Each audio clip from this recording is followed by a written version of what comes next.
आकाशवाणी भोपाल से प्रस्तुत हैं प्रादेशिक समाचार।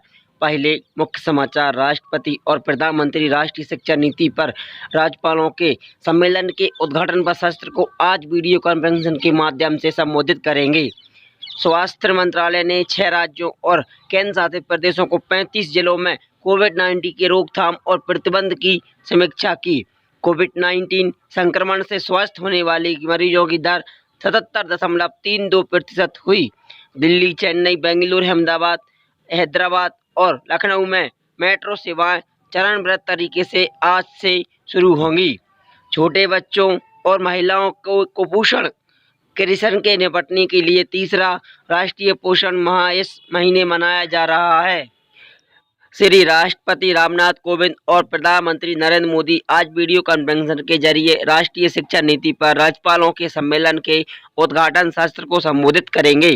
जिला शिक्षा मंत्रालय द्वारा आयोजित इस सम्मेलन में कवि से है उच्च शिक्षा में परिवर्तन में राष्ट्रीय शिक्षा नीति 2020 के भूमिका। पूर्व शिक्षा नीति 1986 के 34 वर्ष बाद राष्ट्रीय शिक्षा नीति 2020 की घोषणा की गई है। इसके माध्यम से स्कूल और उच्च शिक्षा स्तर पर बड़े सुधारों को लक्ष्य है।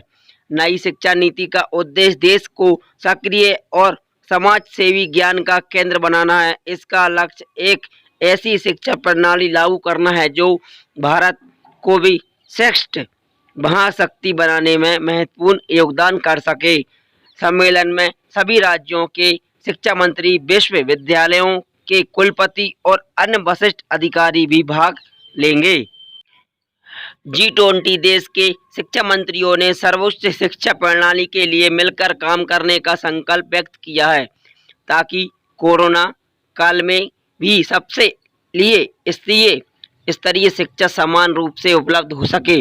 G20 देशों के शिक्षा मंत्रियों की ऑनलाइन बैठक में आज सदस्य देशों ने 3 क्षेत्रों संकट के समय शिक्षक नियंत्रण, बच्चों की प्रारंभिक शिक्षा की और अंतर्राष्ट्रीय पर चर्चा की। इस अवसर पर शिक्षा मंत्री रमेश पोखरियाल निशंक ने कहा कि भारत में शिक्षा प्रणाली में सुधार के प्रचार जारी रहेंगे और कोरोना संकट में उत्पन्न चुनौतियों को कम कर दिया जाएगा। उन्होंने कहा कि भारत शिक्षा के क्षेत्र में G20 सदस्य देशों के साथ सहयोग के प्रति संकल्पित है। बैठक के बाद शिक्षा मंत्री ने एक संकल्प पत्र जारी किया।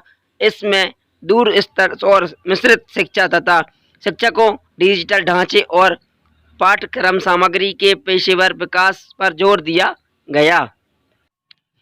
स्वास्थ्य सचिव राजेश भूषण ने आज 5 राज्यों और एक केंद्र शासित प्रदेश के स्वास्थ्य सचिवों के साथ 35 जिलों के कोरोना की रोकथाम और प्रतिबंध के संबंध में समीक्षा बैठक की। इन जिलों में पश्चिमी बंगाल, कोलकाता, हावड़ा, महाराष्ट्र के पुणे, नागपुर, ठाणे, मुंबई, कोल्हापुर और औरंगाबाद, गुजरात का सूरत, झारखंड का पूर्ति, सिंहभूम और दिल्ली के सभी 11 जिले शामिल हैं। श्री भूषण ने बैठक में कहा कि कोरोना की संक्रमण श्रृंखला को तोड़ने के लिए पहले से ही अन्य बीमारियों से ग्रस्त लोगों और बुजुर्ग पर अधिक ध्यान देने की आवश्यकता है। उन्होंने स्वास्थ्य सचिव को सलाह दी कि वे संक्रमित क्षेत्रों में रोकथाम के उपाय तेज करें और जांच बढ़ाएं ताकि संक्रमित लोगों की दर 5% से कम रखी जा सके। श्री भूषण ने स्वास्थ्य सचिवों के साथ अगले माह एक कार्य योजना पर भी चर्चा की। राज्यों को सलाह दी गई संक्रमण रोकथाम के उपाय और सुरक्षित दूरी बनाए रखने संबंधी दिशा निर्देश का सख्ती से पालन कराएं। घरों में थूक में प्रथम रहे रोगियों पर नजर बनाए रखें और आवश्यक होने पर उन्हें जिला अस्पताल में जल्द ही भर्ती कराने की सलाह दी जा गई। स्वास्थ्य मंत्रालय ने पंजाब और चंडीगढ़ में कोरोना की रोकथाम, निगरानी, जांच और कुशल प्रबंधन के लिए केंद्रीय दल भेजने का निर्णय लिया है। ये दल कोरोना का जल्द पता लगाने में इलाज संबंधी चुनौतियों को प्रभावी समाधान संबंधी दिशा निर्देशों भी देंगे। 2 सदस्यों वाले इन दलों में PGI, MER चंडीगढ़ और राष्ट्रीय रोग नियंत्रण केंद्र के चिकित्साल विशेषज्ञ शामिल होंगे। इन दलों की तैनाती 10 दिन के लिए की जा रही है। पंजाब में अब तक 60,013 मरीज मामले सामने आए हैं, जिनमें से समय 15,731 रोगियों का इलाज चल रहा है। राज्य में कोरोना से 1,739 लोगों की मौत हुई है। चंडीगढ़ में इस समय 2,095 कोरोना मरीजों का इलाज चल रहा है। केंद्र सरकार उन राज्यों और केंद्र शासित प्रदेशों को तुलना सहायता दे रही है जहां कोरोना के मामले तेजी से बढ़ रहे हैं और मरने वालों की संख्या भी अधिक है।